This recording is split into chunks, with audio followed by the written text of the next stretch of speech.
So there are two ways to live a life free of grief. The first is to never love anything. No person, no pet, no television show, nothing.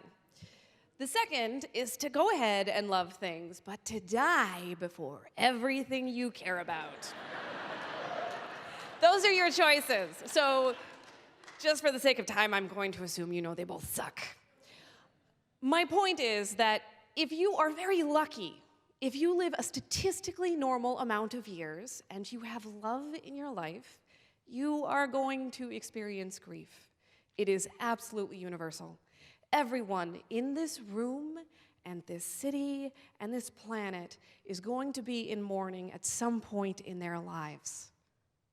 So while that's sad, it also means that it's normal. It's expected. My question is, if grief is normal, why are we bad at it?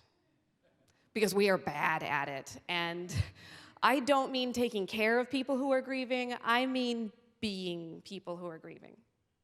Now, I'm going to tell you something, and it might make some of you uncomfortable, but I promise it has a purpose.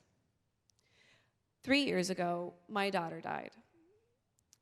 It is the kind of loss that people say is unimaginable. But what they mean is that it's too painful to even think about, much less experience.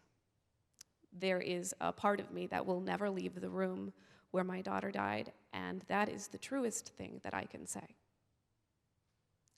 Okay, now, how are you feeling? No one's running for the door. You survived.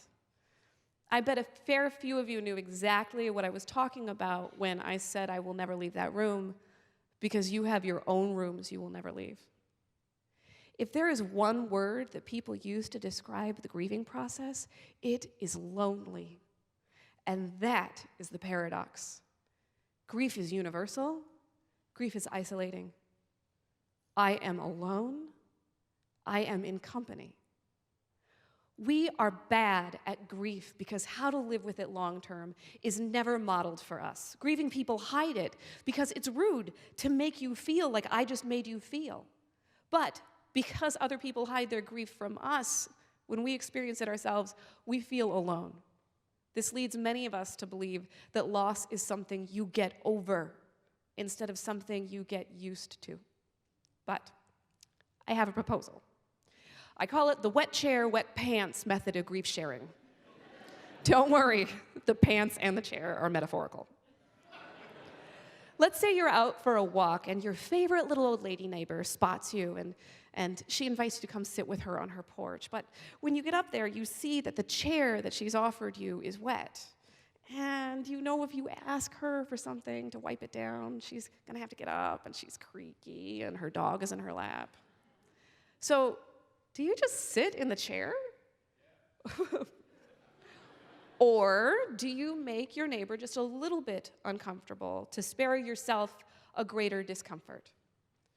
A wet chair is a choice a grieving person encounters when they have to decide whether or not to say something that reminds others that death happens, or to live with the wet pants of saying nothing. It's Happy Gilmore was my late wife's favorite movie too. Or, actually, I have 3 children. Now, I don't recommend doing this all the time. Sometimes it is better to have metaphorical wet pants. Job interviews, public speaking events.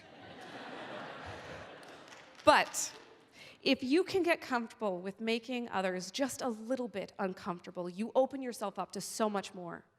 Because the very worst thing that can happen is that you can remind someone that grief is normal and survivable. And the best thing that can happen, and it can only happen if you are open, is that the person you share with will get a look in their eyes, and they will say, "Me too." And that is how you open a door that connects the room that you will never leave to the room that they will never leave. Thank you.